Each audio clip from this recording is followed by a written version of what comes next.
श्रीराम समर्थ. सद्गुरू श्री ब्रह्मचैतन्य गोंदवलेकर महाराज यांचं प्रवचन. 25 ऑगस्ट. आपण भगवंतासाठीच आलो आहोत. आपण स्वप्नात असतो तोपर्यंत स्वप्नच खरे आहे असे वाटते. त्याचप्रमाणे जोपर्यंत भगवंताचे सत्यत्व आपल्याला नीट समजत नाही तोपर्यंत हे सर्व मिथ्या असणारे जग आपण भ्रमाने सत्यच मानित असतो.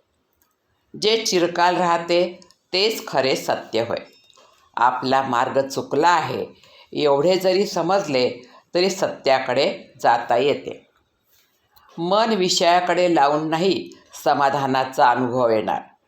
समाधान जिथे भंगते तो मार्ग खास चुकीचा आहे. मुंगळा गुळ्याच्या खड्याला चिकटतो, मान तुटली तरी सोडित नाही. त्याचप्रमाणे आपण विषयसुख सोडित नाही. याला काय करावे? जे अनुभवाने खरे शहाणे होतात ते या विषयसुखाचा त्याग करतात आणि ज्यांची ही विषयाची आसक्ती सुटली त्यांनाच ते मिथ्या आहे हे प्रत्ययाला येते. आपले समाधान का बिघडते? आज आहे त्यापेक्षा निराळे असावे असे वाटते म्हणून. जो जिन्नस जिथे ठेवला आहे ती जागा सोडून आपण त्रिभुवन जरी शोधले तरी तो सापडत नाही. त्याप्रमाणे ज्या वस्तूमध्ये समाधान नाहीच त्यामध्ये कितीही शोधले तरी ते आपल्याला मिळत नाही. समाधान फक्त भगवंताजवळ आहे. खरे म्हणजे आपली वृत्ती परिस्थितीत अडकलेली असल्यामुळे ती स्थिर राहत नाही, म्हणून आपल्याला समाधान नाही. मनुष्य आहे त्या स्थितीला कंटाळून सुख मिळावे यासाठी जे करायला जातो ते शेवटी दुःखाचेच होते. म्हणून आहे त्या परिस्थितीत समाधान मानायला शिकावे. आपण ज्या कार्यासाठी आलो ते कार्य झाले की समाधान होते.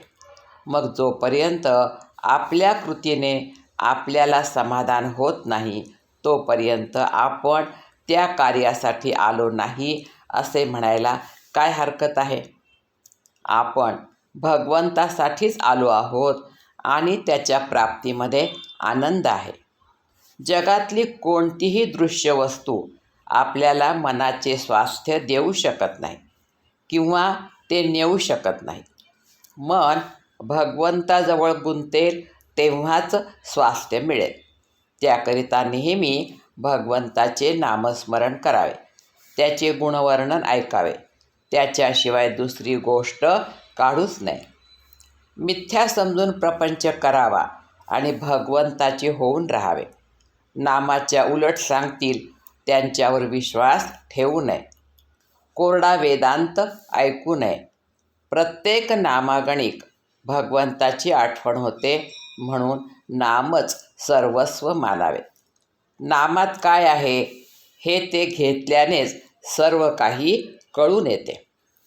तीर्थक्षेत्रात किंवा संतांच्याकडे जाऊन वस्तू मिळवायची नसून समाधान मिळवायचे असते आणि हे नामस्मरणाच्या योगानेच घडून येते. आजचे बोधवचन. प्रपंचाचा अनुभव कष्टमय आहे पण भगवंताचा अनुभव आनंदमय आहे. जानकी जीवनस्मरण. जय जय राम. श्रीराम समर्थ.